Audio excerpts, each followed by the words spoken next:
Welcome to our live stream. Very happy to have you here today.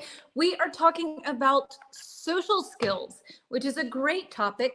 If you're learning English, if you're not learning English, you already know English. It's a great topic to cover.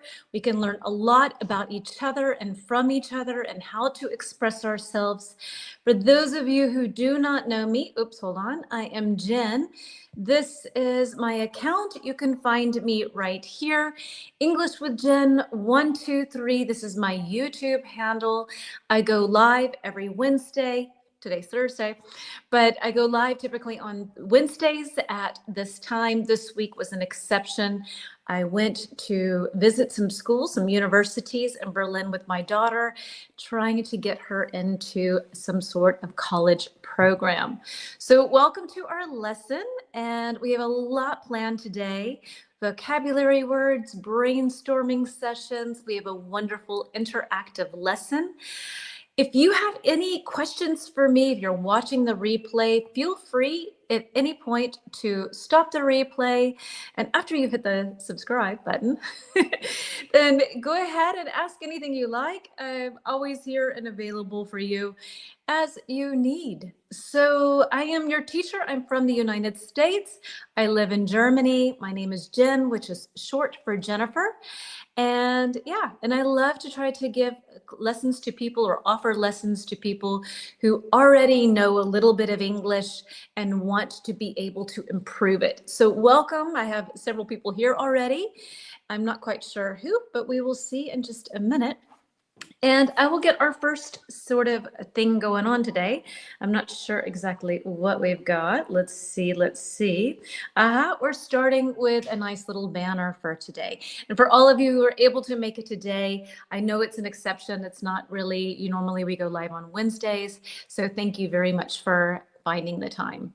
So number one, our first question, what does it mean to have good social skills? What can you tell me? Hi, Michaela, darling. Hello.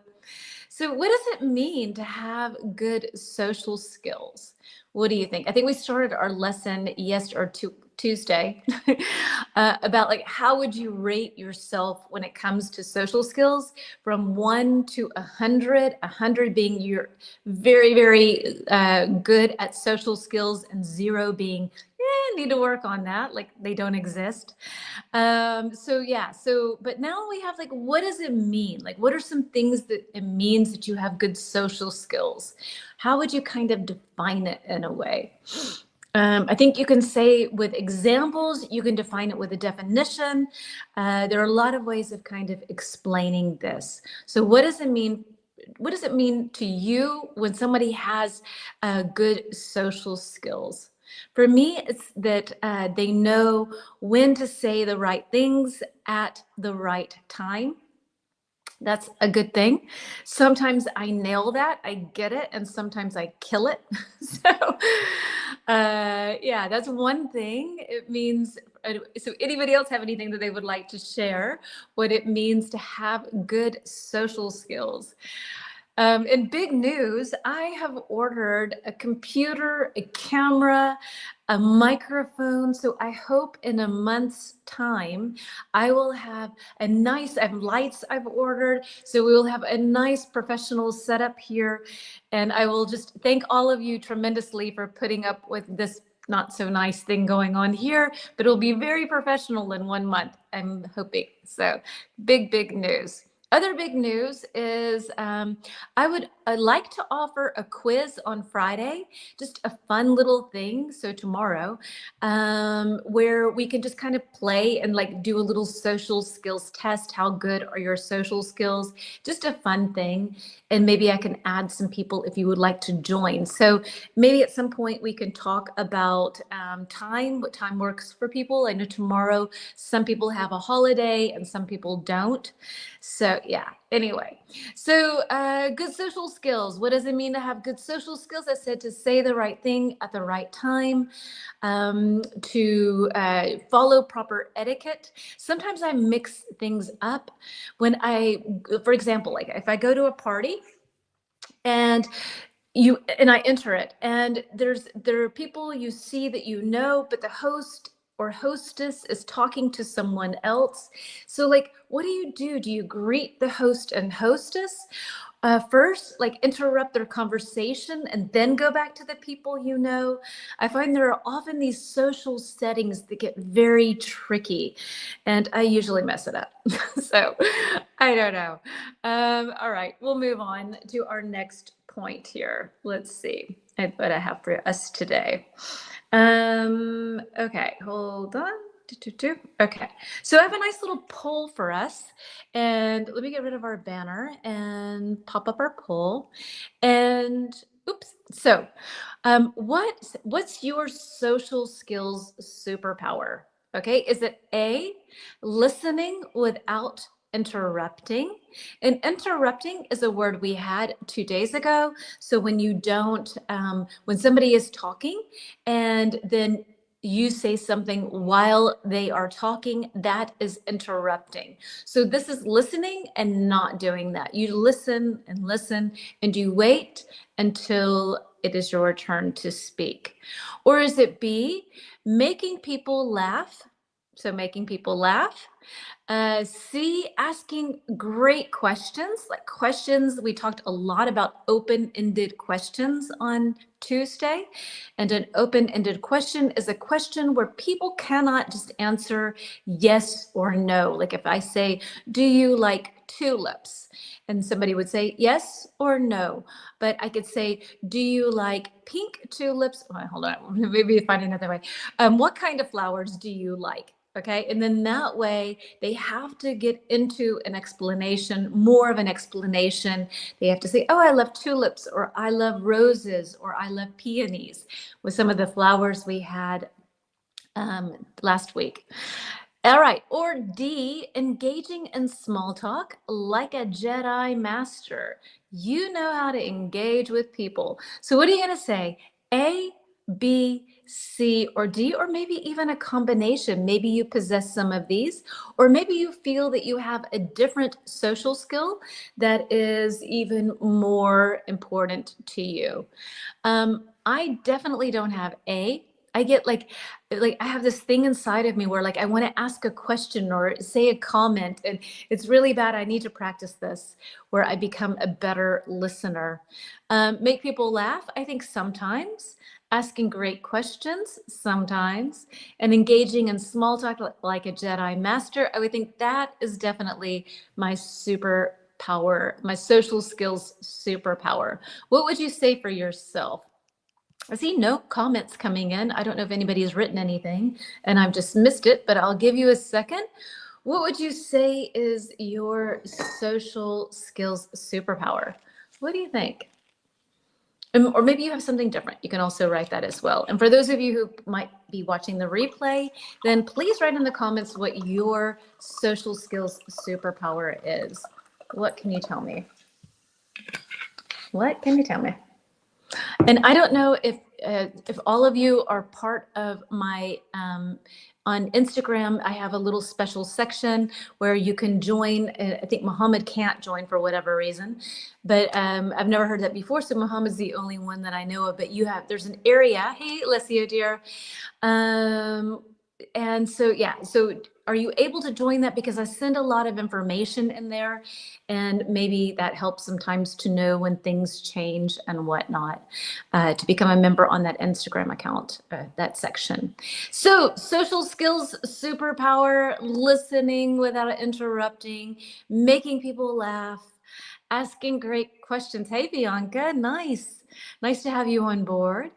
So asking great questions. So I guess you ask a lot of open-ended questions because typically those are great questions. And I have to say, for me with small talk, I'm not one of these big people, like a big fan of like, how's the weather? Look at the weather. You know, I like to kind of get into it. So yeah, I like deeper conversation. So for some people that might be a little off-putting. So meaning that might be a little bit strange in a way, off-putting. All right, so Alessio, you said A, listening without interrupting. That is a good skill to learn and to be able to do. I need to figure out how to do that properly. I'm not the best at that. I always feel like I'm going to forget what I want to say, or I just can't wait to explain what I don't know. It's weird. I need to learn that. All right, let's jump into some idioms. I have a nice little list of idioms for us today. And so to break the ice, hit it off. And I want to say we had break the ice a while back. I want to say so. A nice little reminder, a little review. I like this nowadays to review these things. Everybody says they have problems remembering idioms and vocabulary and phrasal verbs, but the more you practice them in different situations, the easier they get. So sometimes we will review. Break the ice, hit it off.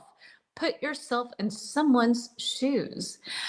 Speak your mind or get off on the wrong foot. And we have A, to get along well with someone right away. B, to start a conversation. C, to say exactly what you think. D, to imagine how someone else feels. And E, to start a relationship or situation early. So what do you think makes the most sense for to break the ice? I'm going to erase all of this so I don't have to keep coming back to it. What works best with number one? I already have two answers. Hey, Mohammed. Hey, Ida. So you're saying one, A, to break the ice is B, to start a conversation question, to start a conversation. Exactly, guys. So absolutely, we have number one is absolutely B. What about to hit it off? To hit it off. What does that mean? Sounds aggressive, but it should be quiet. Not to hit it off or to hit it off. And I'm just erasing this stuff here really quickly because I have so much information nowadays on that I'd like to add to our lessons that it takes me forever to get to the point here where I'm now here on with you. So what have we got? Number two, to hit it off. Number one was B. What do you have for, here we go, to hit it off? What do you have for number two? What do you think? So B's gone. Do you think it's to get along well with someone, to say exactly what you think, to imagine how someone else feels, or to start a relationship or situation badly? I'm trying to think here because so far none of these kind of works for me. A. So Bianca, you're saying C. Let's see. Oh, wait, hold on. What am I doing here? To hit it off, number two. Number two? Yeah. All right. Alessio happens to be right. I think Alessio's again on a lucky roll, or maybe you remember this from another lesson. So to hit it off, like you get along with someone instantly. Like with some people, you actually have this amazing chemistry from day one, from the first moment. And then you say that you hit it off. We hit it off. I met John and we hit it off immediately, meaning that you met him and then you really, like you had saw things eye to eye, meaning you had the same opinion, you hit it off. So it's a positive thing. Sounds kind of negative, I find, but it's positive. Three, to put yourself in someone's shoes. You can also say someone else's shoes. We also say that as well. So number one was B, number two is A, and number three, to put yourself in someone's shoes, someone else's shoes. It's a nice one. I think this is a really great social skill. If you can do this, this is a very good thing, and it would help you in life more than many things. So let's see. So three, we've got D, we've got D. Exactly. So three is D, to put yourself in someone else's shoes. And that is to imagine how someone else feels. Exactly, Bianca, right? And I think for me, if you can put yourself in someone else's shoes, even if you think that they're not behaving correctly, sometimes it helps to build tolerance, which is an amazing social skill to have, to be able to, to share with someone, even though you don't experience that same thing. All right, so let's see. Number four, to speak your mind. What does it mean, speak your mind? Speak your mind, it sounds strange. Feels like my mind is always speaking, but to speak your mind. We had number one is B, number two is A, and number three is D. Number four, speak your mind. What can you tell me? So what can you tell me? And I will try to get a nice little video for being able to shadow this week. I had somebody who commented recently on one of my videos, on the shadowing videos, that they are too fast. And I have a bit the problem that if I slow it down too much, then it starts to become unnatural. So I'm a little bit, if you can give me feedback, if any of you have done any of my shadowing videos here on YouTube, I'd be very grateful. Hey, Sagar, or Kateria. Sagar, I think. Referring to the third idiom in Italy, we say, put yourself in someone's clothes, instead of shoes.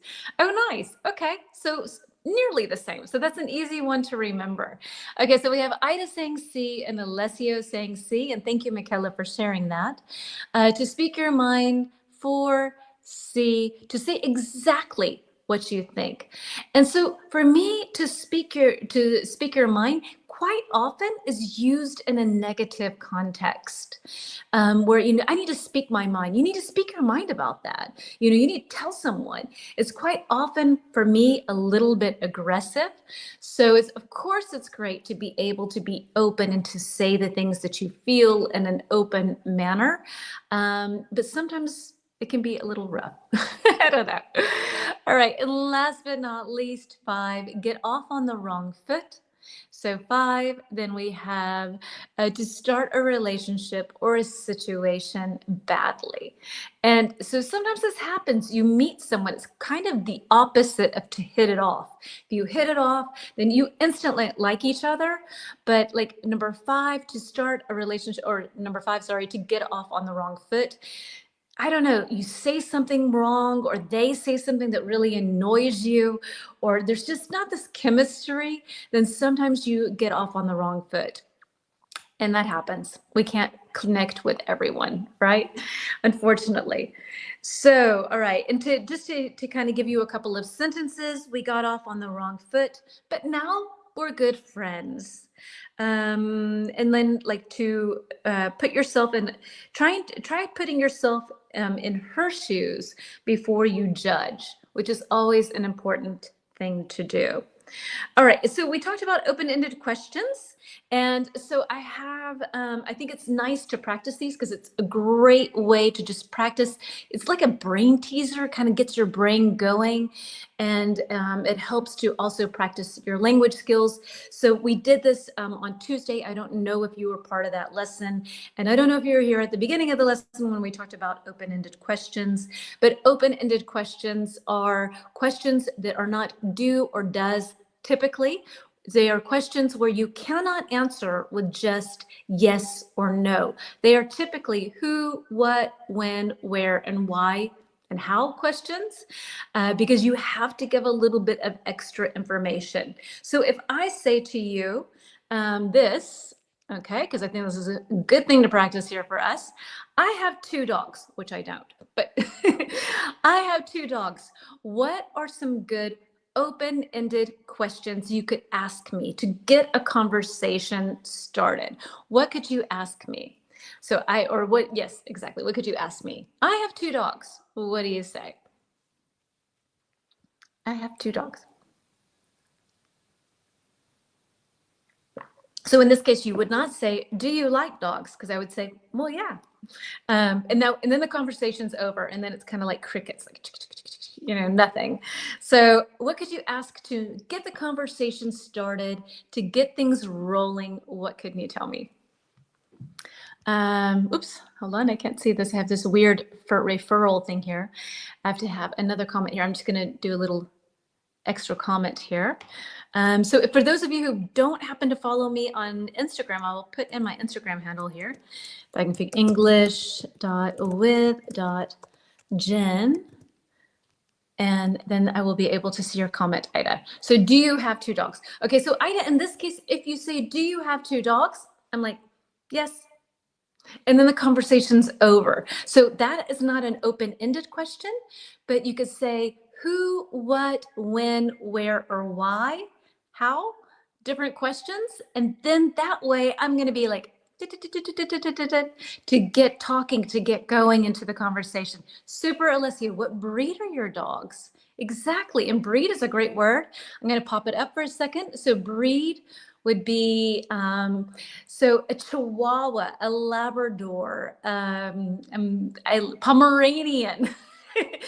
I said that already. Dalmatian. So the type of dog is the breed of dog. Super vocab word. Thank you, Alessio. How long have you had it? Exactly. And in this case, because I have two dogs, you would say, how long have you had them? Plural. Super mistake. Thank you for making it. Okay, I have this weird referral thing here that like cuts the last question off. And I can't read it So any other who, what, when, where, why questions about dogs? You could say, where did you get the dogs? Because some people buy dogs from breeders, or maybe they get them at shelters. So a rescue dog. In what British way we say, have you got two dogs? Yeah. In British English, we say, exactly. Exactly. Ida, thanks for pointing that out. Quite often in English, I've got two dogs. In American English, it's typically, I have two dogs. It's potato, you to go the route you would like to. But if you want to ask an open-ended question, ask something with who, what, where, when, how, or why. What are they? I can't read this. This is so annoying. They have this weird thing here. They're trying to get me to sell you their app. And so that leaves this thing right over the last, I don't know how to do this. Go away. I don't want this to work. Okay, that's there now. Don't ignore that, please. I'm not trying to sell you anything. What are they like? Yeah, super. I love that. What are dogs like? You know, for so many people, dogs are like their pet, their babies, right? So nowadays, a lot of people treat their animals, especially dogs, like little babies. You know, I mean, you can even go to Starbucks and get a puppuccino. So yeah, to ask about what they're like, what are their names? How long have you had them? How old are they? And this keeps the conversation going, which often you need a little bit of these sort of, you know, curiosity questions where it shows you care to get people to open up to you. Please ignore that thing I've just posted. I don't know how to get rid of this one little thing that I have here they're trying to get me to refer StreamYard to you. Ignore that. We're moving on. And that thing has not gone away, unfortunately. All right, so that is a nice little open-ended question. Another little open-ended question, and then we'll continue on. Because I do find this a very effective way of practicing our English in real time. So I say to you, I've been reading a lot lately. What are some open-ended questions that you could ask me? If you have a dog, why one of them dogs pees in different places when you are looking for another? I don't know. I have to get rid of this referral thing. It's driving me crazy. I can't see what you have to say. I need to go. Mohammed, I can't see. I'm going to pop your question up because I can't see what it says. I have this silly advertisement here. So if you have a dog, why does one of them pee in different places than it does you looking for another place to pee? It's a mystery. If you have, I don't know. I'm not sure. I don't know. I'm not sure. I know the dogs are territorial. They like to mark their territory. Do your dogs, hold on. I'm going to pop that up because I can't see because of the StreamYard thing here. Do your dogs live in your home or in a garden? Cool. So this is a nice little way around the do question because you've added two things for me to choose from, right? So that's awesome, Ida. Way to go. Do your dogs live at home or in the garden? So you could say, do they live indoors or outdoors? Yeah, so there's the perfect. Okay, I'm gonna pop up Gracia's question. Hello, dear. What are they like? Let me see. What kind of books are you reading? Exactly. Let me pop up my initial question. Sorry that I keep popping up your questions onto the screen, but I have this strange thing on here right now. I'm hoping when I get a computer and I can be very professional that all of these little dramas will be gone because this platform works best on a laptop. So I've been reading a lot lately. What kind of open-ended questions can you ask me? What kind of books are you reading? Let's see, Alessia, what you've said here, I cannot see that. How often do they get their fur cut? Okay, so back to the dogs, yeah. And when you say getting their fur cut, we have a nice little word for that, and that is groomed. How often do they get groomed? Groomed, and a cat, for example, another way to use this. A cat, when it licks itself, it grooms itself. And men can also groom themselves as well, where, they get their beard cut, maybe some sort of earwax, ear hair thing or whatever. So when you take care of yourself, it's typically for men with grooming or with animals. Sorry, men. I don't know. But with my question here for you, I've been reading a lot lately, open-ended questions related to that. What can you tell me? Yeah. How often do you, Gracie, you've got another word for us, another question. How often do you read? Super. How often do you buy new books? Where do you buy your books? Do you have any, or who are your favorite, there we go. Who are your favorite authors? What's your favorite genre? Genre being like romance or thriller, something like that, genre. Pop that word up real quick for us here, genre. I think it's a fun word to say, genre. It sounds so fancy. Genre, what are your favorite books? Exactly. So all of these are super questions to ask to keep the conversation going. And I think actually with talking about social skills this week, it's the same thing in your own language, right? You can apply this logic to your own language as well, not just English, of course. All right, so let's see. So I've got a nice little trivia question for us now. And let's see, let me get rid of this banner here real quick. And trivia. Okay. What percentage of people report feeling nervous when meeting someone new? All right, so is it 15%, 30%, 60%, or over 70% of people feel nervous when meeting someone new? And to make this a little bit more well-rounded, let's say, if you want to give some reasons why people feel nervous, that's another way of being able to practice. Okay, so Brigitte, so you're guessing B, and welcome on board today. What else have we got? So 30%. I unfortunately know the answer, so I can't play. And I have not forgotten. Oftentimes I create these trivia questions and then I forget the answer myself. So yes. And what are some reasons that people feel nervous when they report meeting someone new? What can you say? What can you tell me?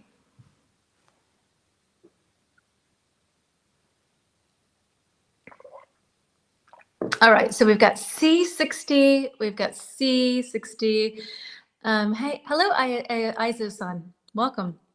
And we have B, 30%. Okay, so a little bit all over the place, a little bit, well, B and C really. But the answer is actually D. 70% of people report feeling nervous when they meet someone new. And let's brainstorm a little bit. Why do people feel nervous? What do you think it is? Because you don't know them, right? I don't know that person, so who cares, right?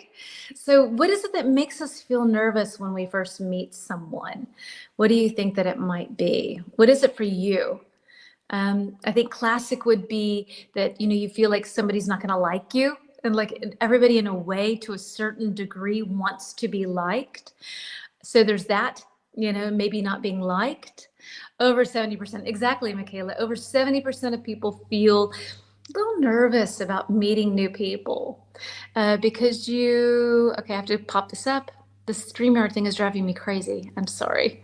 And now it's not letting me, it's not letting me add your comment. I don't know why. So I have to wait for a second because let's see, I see, because UWA. Here we go. Because you want to have a good first view. And Gracia, darling, that is awesome. In this case, we would say a good first impression. So a first impression, and they're so important, right? You don't want people to feel like you're aggressive or too talkative or a show off or something of that nature. You want to make a nice first impression. So a first impression, a little bit better than a first good view. View is more like what you see. And in this case, a first impression. Exactly. Good impression. Make a good impression. Make a good first impression. A fear of judgment. Absolutely. Yeah. So it's a lot of, I think it genuinely comes or typically comes from feeling like you're not going to be liked somehow. You agree with Alessio. I think I see just the beginning. Okay.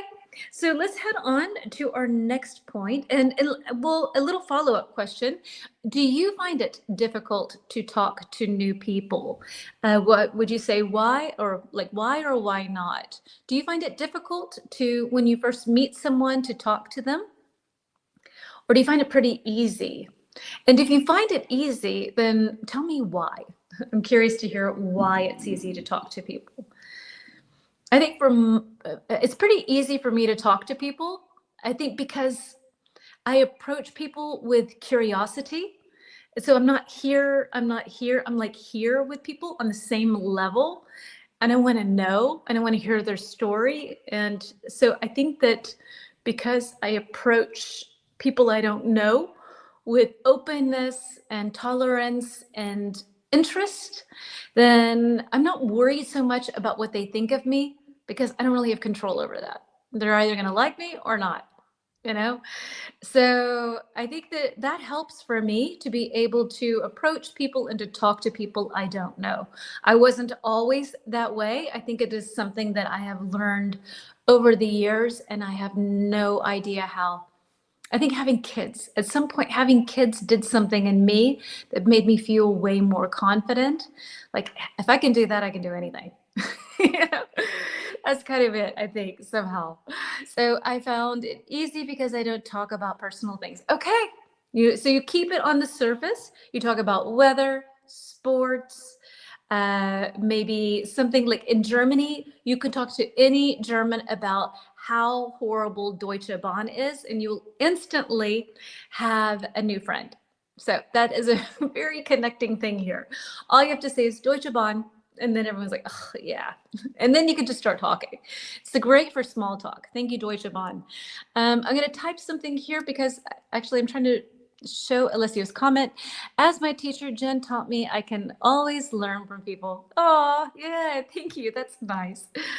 I'm sure you knew that. Anyway, I find it easy. Yeah, cool. Awesome. I think it's wonderful. I love these interactions that you have with people. Like yesterday, we spoke to a young kid. He was so cool.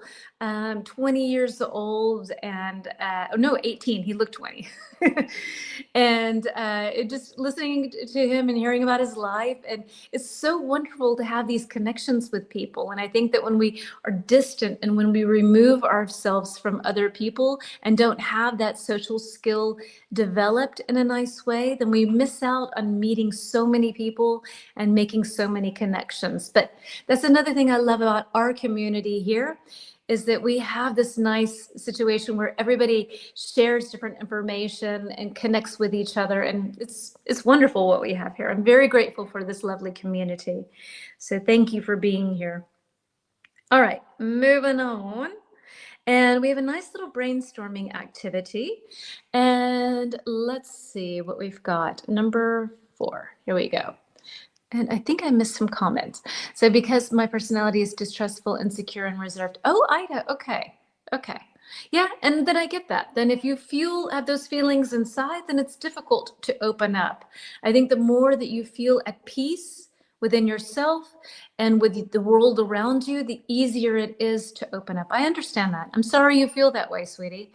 Very sorry. Gita, darling, I'm going to put your comment up because I cannot see it. It depends on for what reason I meet them, if it's business or personal. Okay, then it becomes easier or more difficult, I guess. Okay, thank you for sharing. So brainstorm. What are your go-to conversation starters? So Ida, you probably have different go-to conversation starters than I have. And someone else said that they don't talk about personal things. I'm not sure who that was exactly. But yes, but then that person also probably has different things. I usually dive right away into personal things and sort of I get a feeling for the room around me. I read the room, a nice little idiom that we had a couple of days ago. I try to read the room if that's going to go over well or not. Hello to you. I've not seen you. Is that you, Terry? Talk about the weather. Exactly. That's a classic, right? So we can talk about the weather as a go-to conversation starter. In Germany, you can talk about how horrible the train system is. It's a beautiful way to connect with anyone, anywhere. Even with the conductor last night, who was like also ashamed that the train was yet again 45 minutes late. So you can bond with anyone in Germany talking about how bad the train is. What about in your country? Is there anything where people can kind of connect by talking about something that doesn't work in your country? Kind of curious. I think those are kind of fun things. So we talk about the weather. Anything else that you think are nice go-to conversation starters for you that makes sense? Yeah, weather's easy though. I think that's kind of a classic. All right, so let's see. We could talk about weekend. Like how was your weekend? How was your how was the event that you went to last night? Or a compliment. I love this too. I find a nice way of being able to connect with people is giving genuine, so real, genuine. As something is genuine, it is real. Like you see sometimes printed on leather, genuine leather. That means it's real leather, and real compliments are wonderful ways to connect with other people. So you compliment someone on their hair or on their jewelry or on, I don't know, it's sort of like their energy or whatever it is. So I love using compliments, genuine ones, to connect with people. You talk about your job. Okay, Ida, thank you for sharing. Food for sure, as our Italian man here, for sure. Okay, so food, talking about the job, talking about weather. As icebreaker, also talk about hobbies. Absolutely, yeah, so your hobbies, music, food. Thank you, Aizo-san. Exactly, so wonderful things that we can also use as nice little conversation starters. And like if you're standing in line or so at a restaurant, like, oh, have you ever tried da da da da? Have you ever tried this? Have you ever done this? Have you ever seen this when you're waiting and you wanted to start a little conversation with someone? I'm going to pop up your comment here because I cannot see it. I saw the word genuine on the car parts box, like genuine parts. Exactly. Yeah, so anything that is real is genuine. So things can be genuine, they can be real, and so can people. Some people are really fake. That's the opposite. So I'll write that up too. So fake is the opposite of genuine. Same with like a bag or something designer. You can have a fake bag or you can have a genuine one.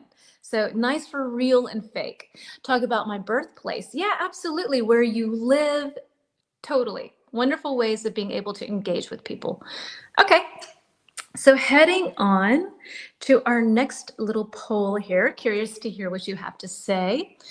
And let's see, here we go.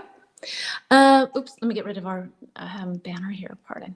That looks horrible. Okay, so which social skill do you wish came with a manual? And a manual is a set of instructions. So when you get a new hair dryer, or if you get a new washing machine or a car, it comes with a set of instructions how to use that product. And so which social skills do you wish came with a manual?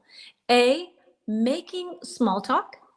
B, handling awkward silences. Now, we had this word yesterday or 2 days ago. So awkward, when something is strange, you know, and that's one of the worst things about having a conversation sometimes with someone is when you run out of things to say and things to talk about. And so that can feel really, really awkward and strange.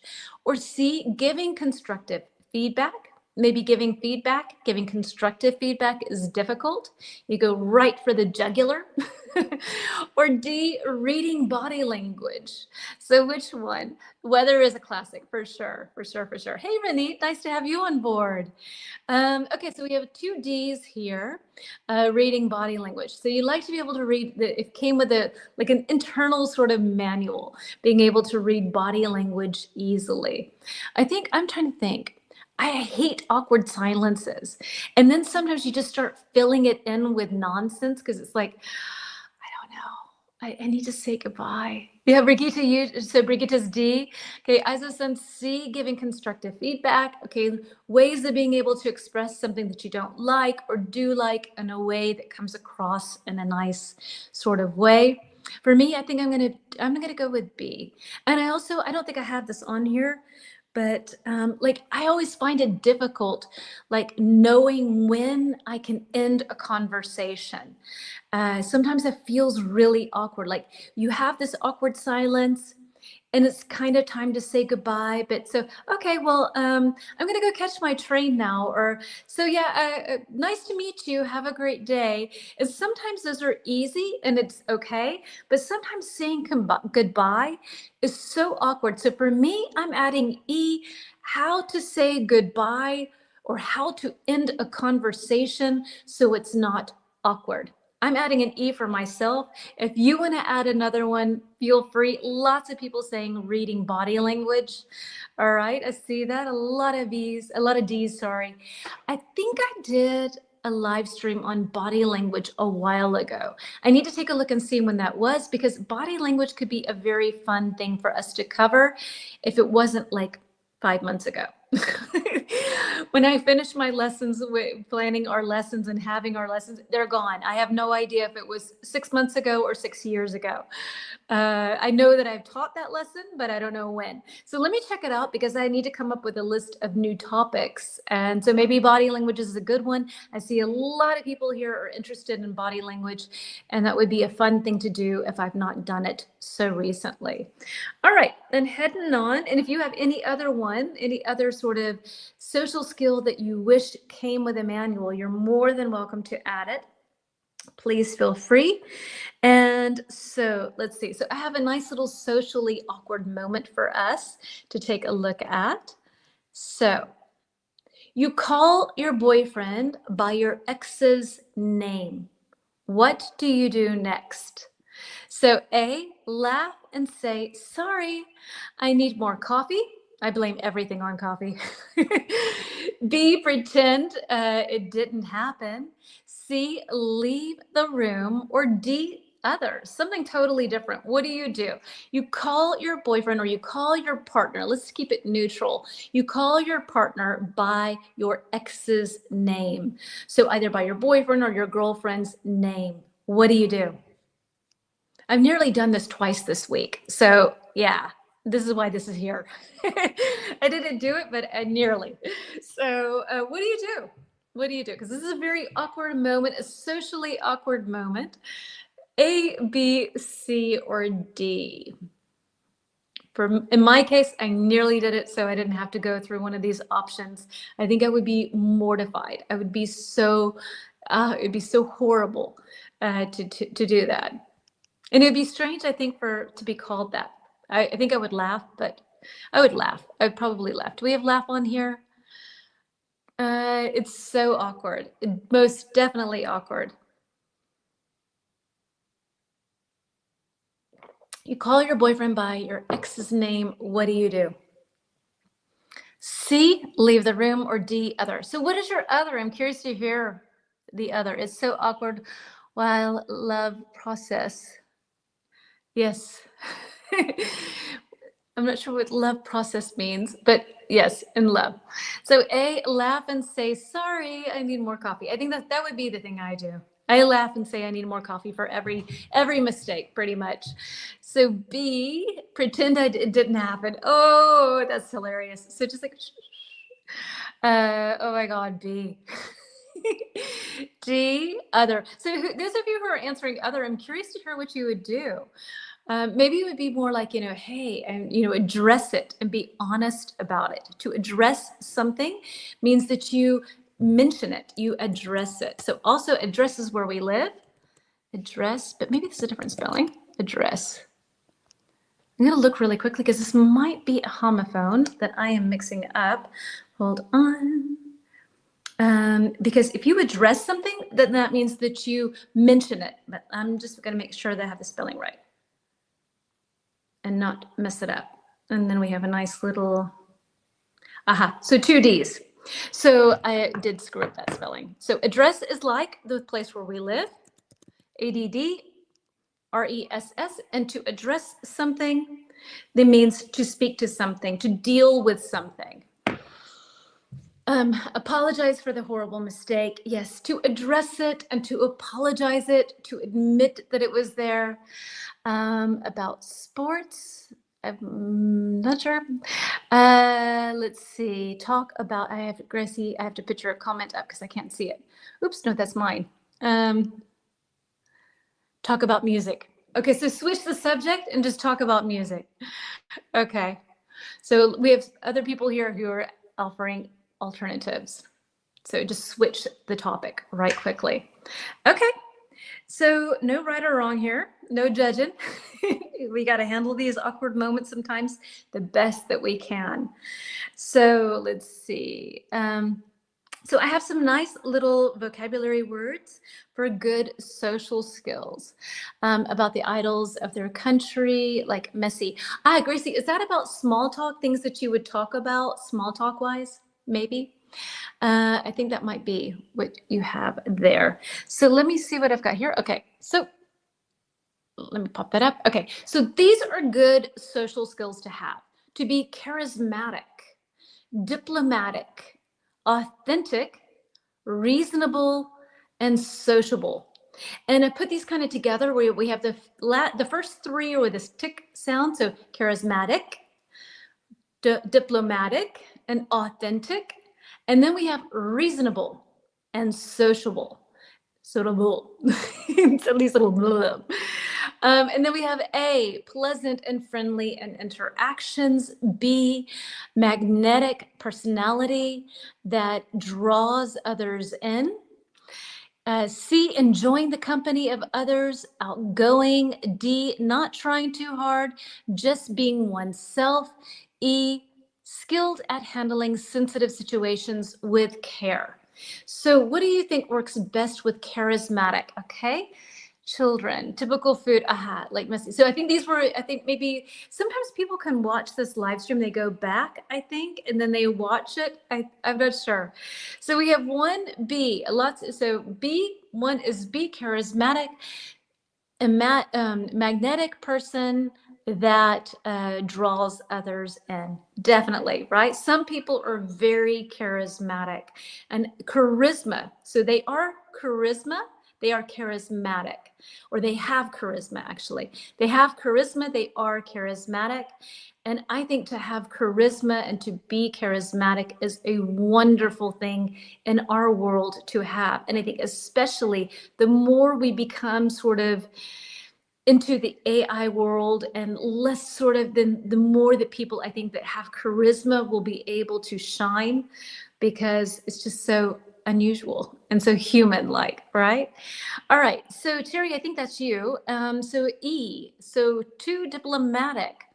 Let's see, diplomatic, let's see, E, skilled at handling sensitive situations with care. Exactly. So if you're a diplomatic person, you have 2 friends who are arguing, you are able to kind of help them out and to sort of mediate it, or you know how to express your thoughts in a way that are not going to upset people. You can be very diplomatic. Another great social skill to have. 3, authentic. What do you think? So number 1, I think charismatic was B. Number 2 was E. What can you tell me for number 3, authentic? When I traveled to Italy, everybody asked me about my president. Okay. Being a good mother, All right. So I would say you are so charismatic. Oh, that's sweet. I find your accent so pleasant and your variety of earrings so attractive. Thank you. Thank you very much. Thank you very much for your kind words. It's very kind of you. Thank you. So three, D, we have D, how to treat teens. So, okay, Gracie, I think you're answering things from before, I guess. I'm not sure, but keep it coming. Keep on answering things, no stress. Okay, so three, we have authentic. And for those of you who have problems with the TH together, authentic, authentic. You have really there, authentic. So number three, D. Okay, we have answers all over the place. So yes, so authentic 3D, not trying too hard, just being yourself, just being your authentic self, being your true self, being who you are, and not trying to play some role that you think people want you to be authentic. It's a word that has become very popular, I would say, in the last 12 years. Before 12 years ago, I would say you didn't really hear that word very often. You would hear it more kind of like with genuine, when like you would say, oh yes, this is an authentic item from whatever. But nowadays it's a very big, it's a popular word. It's a buzz word. So next one, which I think is kind of a fun word, personable, personable. I'll repeat it again, personable. So personable, and it's a good thing to be. It's a wonderful thing to be. So what do we got? Hold on, let me read our answers really quickly. One was B, oops, dang it. One was B, two was E, three was D, and four, personable. We have from our friend down here, I don't know your name, I'm sorry. Four, you're saying is C. It's either A or C. What do you think? Four, personable, A or C? And I get why you're saying C. Awkward, what does that word mean? So awkward means when something is strange, when something is not really comfortable, when you're uncomfortable because of something that was said, when something feels a little strange. One quick second, I have Peter calling me all the time. I'm just going to see really quickly what it is because he knows I'm in a live. Babe? Hello? Hi, I'm in a live stream. Is it important? Call me back, yes. But I can't wait. Oh, okay, bye. Sorry. He kept calling, so I got a little nervous. So let's see. So awkward is like confusing. Good. Not really like confusing. Awkward is more unusual, strange. An awkward silence. You know that feeling when you're in a conversation with someone and you have nothing left to say in that conversation, and you're kind of sitting there and they're sitting there and you don't really know, and there's this weird feeling because in your head you have like 500 things going on, like I just want to get up and leave. You just have this strange feeling inside. Teenagers are quite often awkward. We say that a lot. Yeah. If you need more definitions or more examples, I can look some up for us. No problem. So let's see. Sorry, we were on personable, and personable happens to be, I think it is A. Personable is A, pleasant and friendly and interactions. So a person who is personable is kind of a great person. You like their personality. They're very interesting and open and get along well with everyone. And the difference between that and sociable is a sociable is more of a person who wants to interact with others. And personable is more about the way. Yeah. So sociable, you go out and you do, let me find the right answer. Enjoying the company of others. So they enjoy being around other people. They're a people person, you can even say. People who are people are personable or sociable, sorry.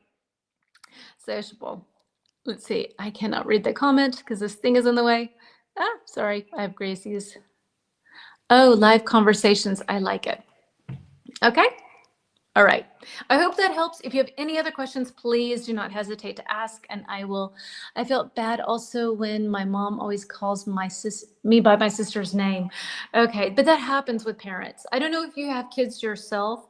but it's hard sometimes in a parent's brain to keep children straight. It's nothing personal.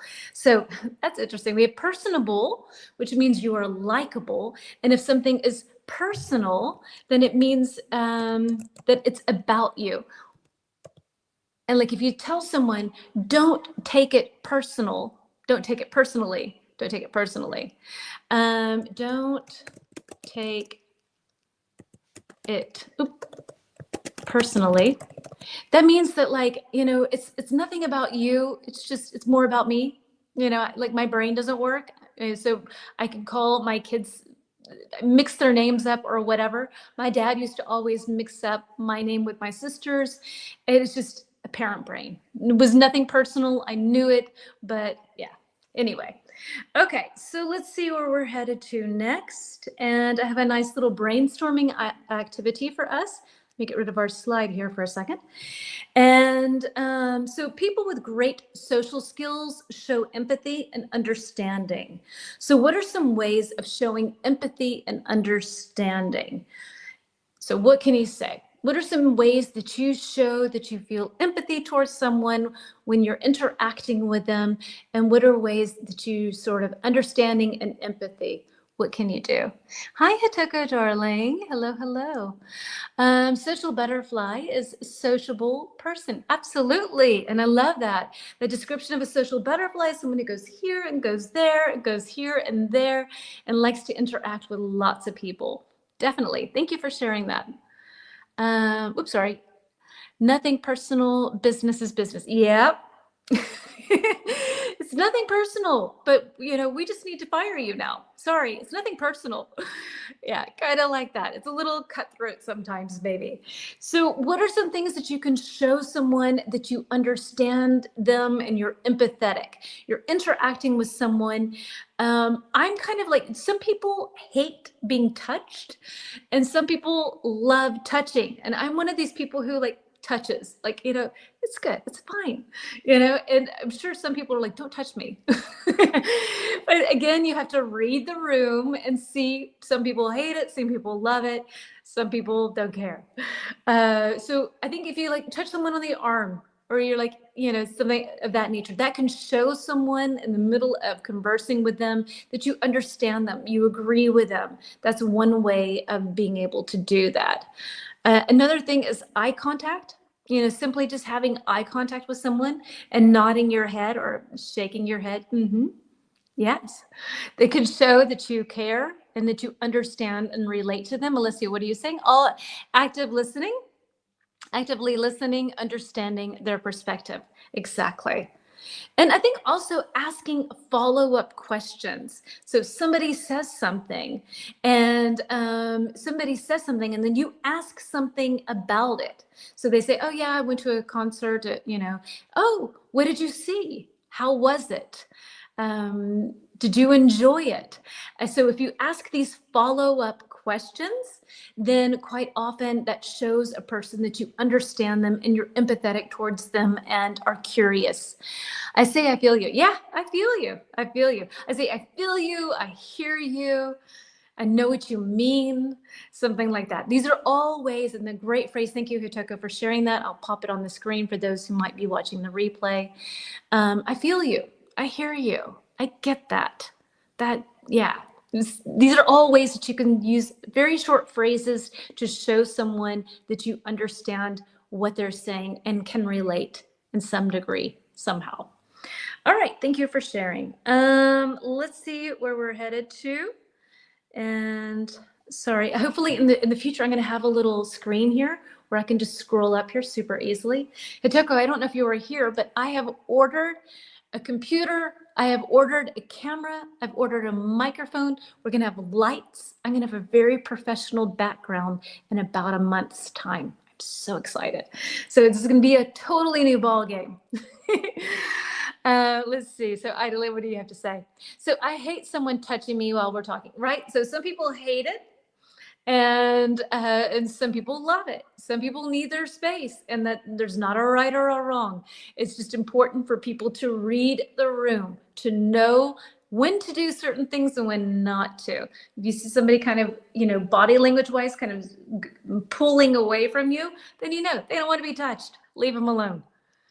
So yay, professional. Yay. I know, I'm so excited. All right. So let's see what we have next. All right. So I have a poll for us because we just talked about eye contact, right? That this is a great way of showing someone that you're involved and that things are, that you're interested in what they have to say. And so let's see. So how many seconds of eye contact are considered polite in most cultures? So this is a cultural thing, and that's something like I posted in my stories on Instagram, because I think that these like social skills are sometimes related to cultures, right? So in the Western culture, it's very important to have eye contact with people, not like, so you look away, you look back at them, there is a natural sort of thing. But in some cultures, eye contact is extremely rude and can be seen as aggressive, maybe. So, sometimes these things are cultural things. But how many seconds of eye contact is considered polite in most cultures? Is it 1 to 2 seconds, 3 to 5, C 6 to 8, or over 10 seconds? Sounds like a staring competition. And the story that I shared on Instagram was this cow working together or trying to make pancakes with these dudes. And for me, it just was like, yeah, this is kind of like the cow is like from another culture. For him, it's totally fine to just slop around there and get in there and make pancakes. And for the guys, it's like they're just trying to figure out how to do this with this big old animal. Yeah, so anyway, I think that's a lot sometimes with social skills. Some social skills are international and some are specific to a culture. So this question is about the Western culture. And if it's different in your culture, or if you have something specific in your culture about eye contact, please let me know. In Germany, is 60 minutes or over. Exactly. You're so right. I love that. Here, everybody stares at everyone, and I love it. It's so much fun. I find that when I go back to the States and I'm like staring at people, I have to like pull myself together because it's really rude in the United States to stare at people. And here, nobody cares. Everybody stares at everyone. And you learn so much about people. So I would be very sad to live in the States again where it's considered rude. And I probably would go to jail. So Ida, you're saying, so C to D, B, we have C. Gracie, the same as kissing is considered in some cultures uncomfortable. Exactly, right? Or public PDA. That might be something that you've heard before. PDA is short for public displays of affection. PDA for short. So holding hands, kissing, hugging. These are all things that are very much part of social norms. And in one culture, it's absolutely not a problem. And in others, it's like, don't do that. Public display of affection, PDA for short. You probably will now see this in different things. So in my country, more than 20 seconds is considered impolite, like flirting in a bad way. But 20 seconds is long. I can deal with that. B, so 3 to 5 seconds. Okay, so my answer, which is probably based on the Western culture, I'm guessing, is 3 to 5 seconds. So 3 to 5 seconds, and in the States, if you want to count a second, you say Mississippi. So 1 Mississippi, 2 Mississippi, 3 Mississippi, look away. All right. So 3 to 5 seconds, 3 to 5 Mississippis, and then you are able to, then you should probably look away, look at something else, and then go back to the person and look at them in the eye. So 3 to 5 seconds is kind of the norm. All right. So I have another brainstorming activity for us. Let's see, let me get rid of our little slide here. And, I don't have a slide for that. Nope, I don't have a slide for that. So when you run into someone you haven't seen in years, What are some things you can say to break the ice? You've not seen someone in forever. So what are some things that you can say to break the ice? So you went to high school with someone, you've not seen them maybe in 10, 15, 20 years. How can you break the ice? What do you say? You definitely wouldn't say, wow, you've gotten old. You've aged. So in Italy, we hug each other. So Ida, in Italy, do you hug each other when you see each other and when you leave, when you say goodbye, when you say hello and goodbye, or just one or the other? Curious about that. Gracie, what have you got to say? I can't see your comment. So sometimes if someone stares at me, I feel unsafe, especially in public transport. Yeah, I understand that. Definitely. It depends. Here in Germany, not so much because everybody stares at everyone. It's totally normal here. But I think if I were in the States where it's not normal, where it's highly impolite, then I would definitely feel a little awkward or strange, let's say. Talk about exam. Let me repeat my question. Hold on one second. So talk about the exam, you mean like when you were at university? That was such a hard exam. Do you remember that? So you've not seen this person in 20 years. So what are you going to talk about? What are you going to say? How are you going to break the ice? Talk about a coming soon event. So an event coming up, okay? An event happening soon, absolutely. So you can do that for sure. What else can you do? So if I've not seen someone, especially because since high school, I moved to a different country. So I have a totally different life than if I were to I went to high school in LA. So it would be, yeah, very interesting. So like, oh, are you still living here in LA, or did you end up moving anywhere? Something of that nature you could say. Talk about old memories. Yes. How have you been? Do you still live there? Sure.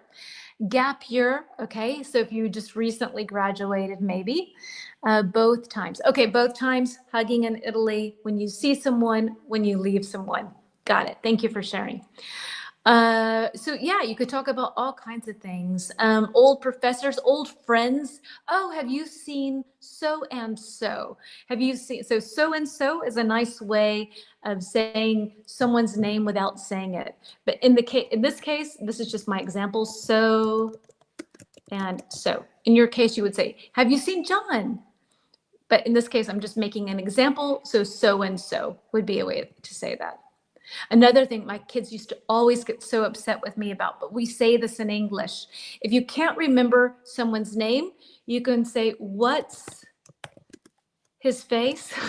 It sounds so mean. Or what's her face? So you could say, oh, I haven't seen what's his face in so long. Or what's his face was doing something. What was that? So if you can't remember someone's name, you can say, what's his face? Doesn't sound very polite, but we actually do say this. Talk about hobbies, absolutely. Welcome to you. I've not seen your comment today. Other things that I've said. So, wow, it's been ages. When was the last time we saw each other? So that's a classic kind of thing to say, right? You haven't seen someone in a long time. Hey, we've not seen each other in forever. When was it that we saw each other last? So this is a good way of sort of bringing that up. Yeah, at that party in 1982. I don't know. Or you can say, you look exactly the same. What's your secret? If you mean it. Are you still interested in records? Are you still interested in soccer? Are you still interested in it? And that would be a good way of saying the hobbies. Somebody said something with hobbies. Talk about hobbies. Yes, exactly. It was just that one. Do you ever think back to the old days when we were in high school? So kind of reminiscing about the past, feeling nostalgic, and bringing it to the present. What have you been up to lately? What have you been up to lately? Let me actually have a slide for this. Sorry about that. That makes it easier.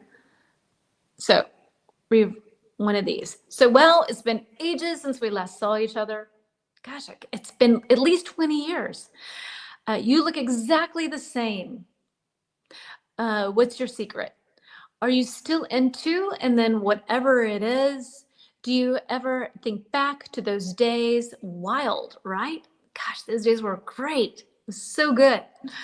What have you been up to lately? So these are all phrases that you can use that should you run into someone that you've not seen in a long time, that you could easily use and sound very natural and kind of get a conversation started.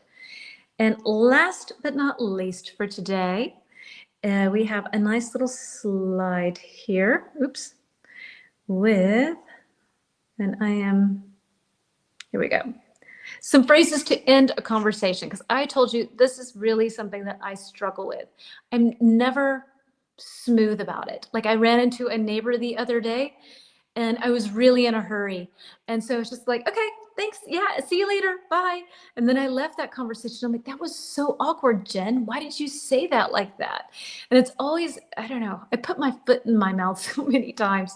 And then I feel really bad about it and it haunts me. It's not good. So phrases, ways to say goodbye. And if you have other ones that you would like to insert in here, feel free. So one, it was really nice talking with you. Like, it was really nice talking with you. We should do this again sometime. Something like that, where you leave the door open to meeting. You're probably not, but maybe. Number two, so you're at a party and you say, I should have let you mingle, but I'm glad we chatted. And mingle is a wonderful word. When you go to a party and you talk to different people, then you mingle, right? Or if you're at a business conference and you talk to a lot of people, let's meet and mingle. There's even a business expression. So you meet someone and then you go and you meet lots of other people. You meet and mingle. And in this case, I should let you mingle. I should let you get around and talk to other people. I don't want to keep you just for myself. This is a wonderful way of saying that. But I'm glad we chatted. It was nice getting to know you, something of that nature. Or, you could even make it a little bit more personal, add a little touch about something you learned about them. And I hope you have a great trip to Rome, and then that's a nice way of exiting out of there. I feel like I'm doing a really good job at this. I wish I could carry this around with me, this list, and just be like, yes, it would be perfect. Because in real life, I don't know, I'm bad at these things. 3, I'm going to grab a drink. I'm going to grab a drink or check in with a friend, but let's catch up again soon, right? So like, I'm a little thirsty. I'm gonna go grab a drink. If you want to continue the conversation, you can say, hey, you want to come with me? Or you could simply say, I'm going to go grab a drink, or I think I'm going to go powder my nose, need to run to the restroom, something of that nature, to get away from that person, or to just say goodbye even. 4, I don't want to keep you, but it was great talking. So sort of similar to number 2 in a way. And 5, I need to head out, but I really enjoyed our chat. So I need to head out, I need to leave, but then you really need to leave. Otherwise it looks really horrible. And yeah, and I really enjoyed our chat. It was a great chat. It was nice to meet you and that kind of thing. Those are all nice ways and phrases of being able to communicate with people, because sometimes it's hard to start conversations and to end them. I find equally challenging sometimes. So these are nice little phrases and terms that we can use to be able to practice that in sort of a natural way. And yeah, so then I need to say goodbye, which, as you know, I'm not good at. I'm not good at goodbyes. I'm not good at hellos. All the stuff in the middle is great. But yeah, that's sort of my little bag of tricks to deal with here. But I thank you all for hanging out with me for 1 hour and 18 minutes. I sincerely appreciate it. Thank you for coming and showing up on a day that's not our normal day. I appreciate your tolerance with that. I would love to do a live stream, I think tomorrow, where I have a short little exam, kind of like, ooh, how good are your social skills? Something easy, something light, something fun. So if you would like to have a live stream tomorrow, would this time tomorrow, like 3 p.m., so 1 hour earlier, would that work for you? or are you busy tomorrow? So does Friday work? You're welcome, Alessio. Lovely class. Thank you, Gracie, for staying the whole time. Do you throw some reunion meetings? What's a reunion meeting? I'm not sure what that is. See you tomorrow. Okay, cool. So tomorrow works. Awesome for you. Gracie, I will catch up with the missed part. No, okay, Hitoko, wonderful. My daughter might be coming to Japan. So let's see, take care, see you. And then this thing, I have to get rid of this. There's on the comments for me, there's this little bar here that says share your referral link. And no, I don't want that. So I can't see the last message. So I have to keep popping up these messages. Happy Easter to all of you who are celebrating Easter, and happy long weekend as well tomorrow. Cool. Then take care. See you tomorrow. So 3 p.m. our normal time, European Central Standard Time. Then cool. Awesome. See you tomorrow as well. Then see you at 3. Let's keep it easy. Let's not move around dates and times if it seems to work out for folks. It'll be a very short live stream just for fun, just sort of like, ooh, how good are your social skills, but nothing serious. ChatGPT and I created this, so it's not scientific. Yeah, see you tomorrow. Oh, awesome. Wonderful to have you all on board. And I see some new names, so I hope to get to know you better in the future. Love having you all here. And let's see it. Hitoko, we are ready to be a tour guide. Oh, thank you. You're so sweet. Let's see. So Gracie, I want some fun. Yeah, we're gonna have some fun. Okay. So see you tomorrow. See you at 3. Have a lovely evening. Thank you everyone for showing up. And if you have anything that you want to share in the comments, please feel free to do so. If you don't mind, please like this because it shows the algorithm this is a good thing to do. Thank you. Have a wonderful, wonderful day. See you tomorrow. Bye.